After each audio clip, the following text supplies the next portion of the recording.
que eu tenha falado sobre a vida de Jesus e realmente aconteceu naquela época, elucidado por Ramatiz. Ele nos mostra claramente as situações, o que aconteceu, os fatos que aconteceram naquele desditoso dia. Então, Jesus resolveu, gente,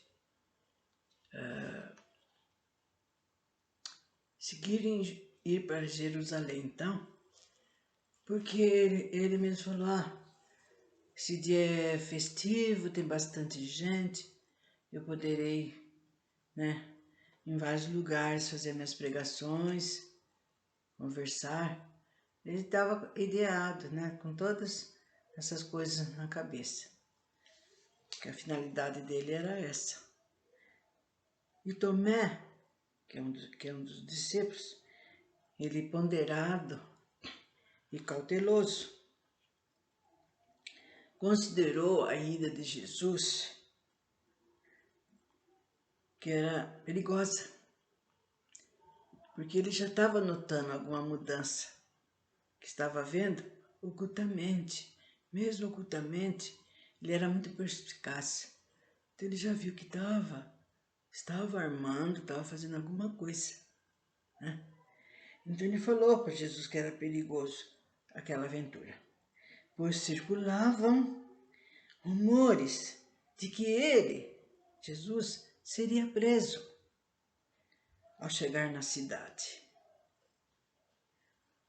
E talvez a ordem de sua captura já estivesse até expedida. Olha só que Tomé disse para Jesus. Porque, para falar a verdade, todos os discípulos, todos eles já traziam em si, no seu espírito, uma coisa bem já ideada, daquilo que ia acontecer, mas não sabia o quando, nem porquê e como aconteceria.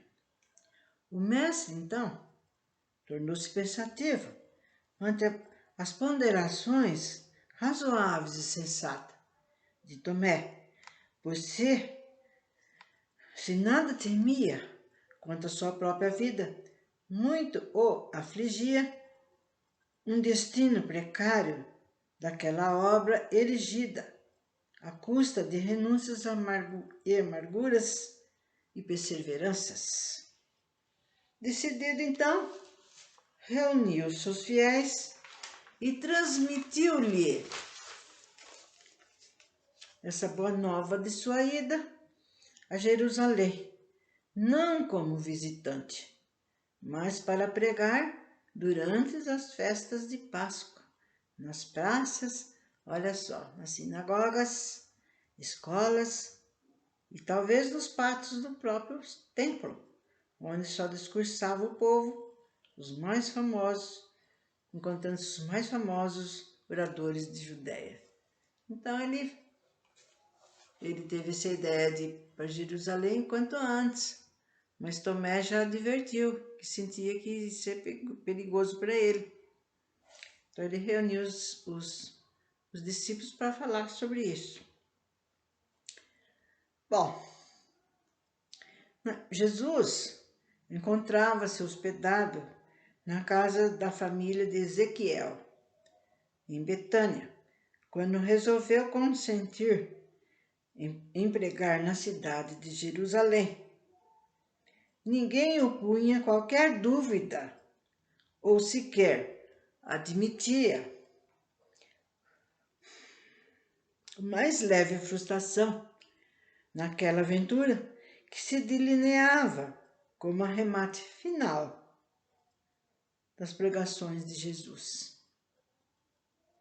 Diante da casa de Ezequiel, a multidão, quando soube que Jesus iria para Jerusalém, se entusiasmaram, se alegraram, deram vivas para Jesus. Os apóstolos ficaram felizes pelo entusiasmo da turba. Apenas Tomé, o homem cauteloso, e Filipe, o pessimista, e João, sempre alheio a ruídos, a esses barulheira toda que estavam promovendo do mundo, não comungavam dessa demonstração que prenunciava trágicos acontecimentos para breves dias. Quer dizer que eles já estavam pressentindo, gente. Porque uns mais intuitivos, outros menos, mas eles já estavam sentindo que algo mal, né, iria acontecer. E Jesus, ante ao entusiasmo dos seus apóstolos e de seu povo, dizendo que iam festejar como um rei e libertador de Israel, havia contagiado agradavelmente o mestre e até o persuadiu de ser útil, né? Em pregar em Jerusalém os princípios do Evangelho. Mas a turma, com aquele entusiasmo, né? Ai, que bom, Jesus vai. Ele vai ser o novo, né, rei de Israel. Ele vai derrubar, vai destronar a força romana. E assim por diante. Mas Jesus não... Quando eles viu que eles estavam contentes, se entusiasmou. Né? Se entusiasmou porque, nossa, eles ficaram contentes porque eu vou, né? Que eu vou mas ele deixou claro que ele ia fazer pregação, né? Mas eles lá não se entornaram, não puseram atenção nisso, pensamento nisso que Jesus ia fazer. Eles achavam que Jesus ia por outra. Olha, até eles que tanto Jesus falou, que tanto pregou, que tanto disse, eles achavam que Jesus ia para fazer outra coisa, em benefício deles, né? Jesus, antes do entusiasmo dos seus apóstolos, né? Que foi chamando ele de, olha como eles falavam, rei e libertador de Israel. E isso contagiou, passou de um para o outro, e aquela turba cada vez aumentando, seguindo a todos eles. E além, gente, de estupefato, ficou ao mesmo tempo pesaroso. Então, além de Jesus, falou, mas o que está acontecendo? Só porque eu vou em Jerusalém? Quantas vezes eu faço pregação? Quantas vezes, junto com os meus apóstolos, eu falo? E lá vou falar mais vezes, porque vai ter bastante lugares para a gente ir. Mas ele ficou estupefato, quer dizer, não pegou ele ele não estava esperando aquilo, que eles iam se manifestar dessa maneira por causa do fato dele ir para Jerusalém. E ao mesmo tempo, gente, ele ficou pesaroso diante da distorção perigosa atribuída aos seus valores espirituais, pregados há mais de 3 anos. Então ele começou a ficar preocupado. Nossa, tenho que pensar o que devo fazer, o que devo seguir, porque senão tudo que foi falado vai por terra, né? Era obrigado a reconhecer que José e Mateus tinham sobejas razões quando o advertiam de uma infiltração oculta no movimento cristão, desviando em sentido oposto a essência sublime do seu evangelho. No entanto, Jesus sentia-se algo culpado daquela situação, pois em face de sua vida introspectiva, essencialmente, vivendo isolado das atividades cotidianas dos seus adeptos, ele desconhecia as transformações que ali se processavam por força do primarismo humano. Então ele mesmo se culpou, porque ele devia estar mais alerta, mais presente. Mas muitas vezes ele se entregava em meditações, gente, a orações, a fim de se preparar para aquilo que iria acontecer. E enquanto isso, essa infiltração perigosa estava tomando vulto.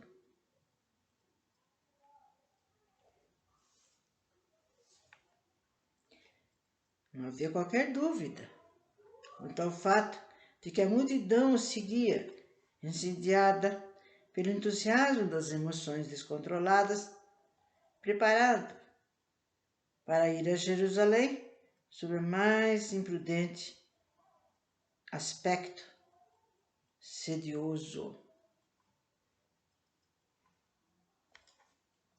No seu júbilo infantil e indisciplinado, os seus partidários esqueciam-se de refletir na perigosa contingência do povo de Jerusalém, pensar de modo diferente. Se em vez de aclamar Jesus como um rei triunfante, capaz de galvanizar a cidade, os jerusalemitas apenas o considerassem um profeta provinciando, liderando uma corte de compônios, pescadores, artesãos, arruaceiros, então seria diferente. Mas não, eles gritavam que Jesus seria o novo rei de Jerusalém. Né? E isso fez com que os seus inimigos ficassem cada vez mais alerta, buscando tudo que pudesse incriminar cada vez mais Jesus.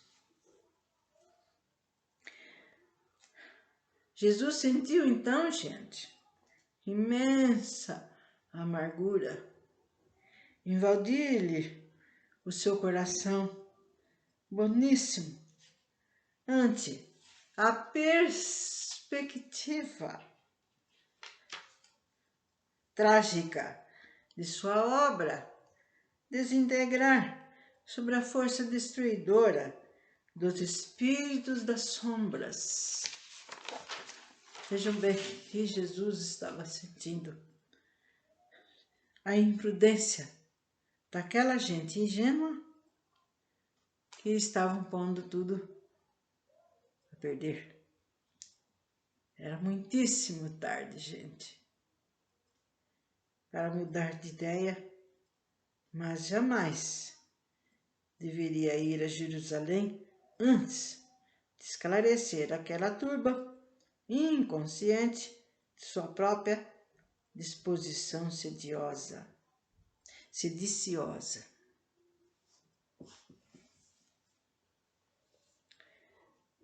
Vejam bem, tudo isso Jesus teve que pensar, usar da sua inteligência. Ele, como se disse, que tinha que ver como podia fazer e como. E sozinho, né? Completamente só, para resolver tudo. Ele não podia contar com seus discípulos. Ele estava pensando que Jesus ia por outro motivo e não para fazer pregações. Como que ele ficava? E aí, após cessarem as manifestações de alegria, os aplausos do povo da Betânia, o mestre recolheu-se aos seus aposentos e ali orou fervorosamente a Deus, rogando-lhe a graça de esclarecimento superior. Os que aguardavam em Jerusalém a glorificação da sua obra, o arremate feliz de sua existência devotada incondicionalmente ao bem da humanidade ou apenas as cinzas tristes das ideias sublimes consumidas na fogueira da imprudência, da estultícia humana. Então ele estava vendo o que ele ia fazer, o que ele podia fazer. Então ele rogou a Deus uma prece fervorosa para ele encontrar um caminho, para abrir uma luz, para apresentar uma ideia, surgir uma ideia de como ele deveria fazer as coisas.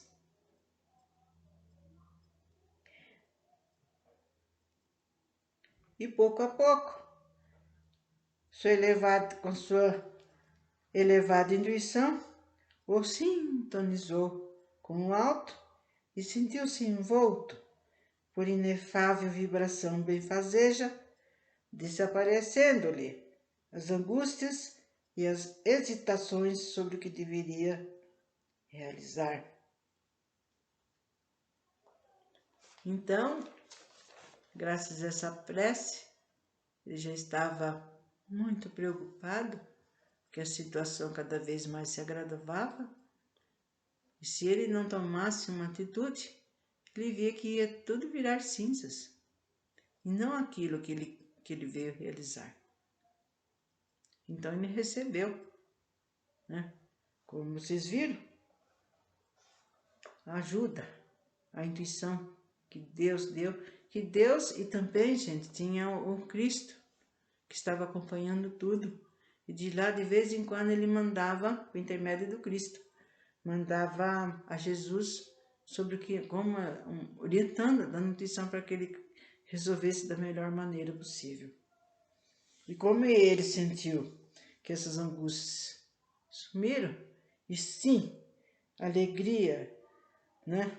Uma vibração maravilhosa que ele recebia, ele chegou até a se reanimar. Ele já não estava mais sabendo que situação horrorosa que ele estava presenciando. Então, brevemente nós veremos então que como Jesus resolveu então realizar essa parada, né?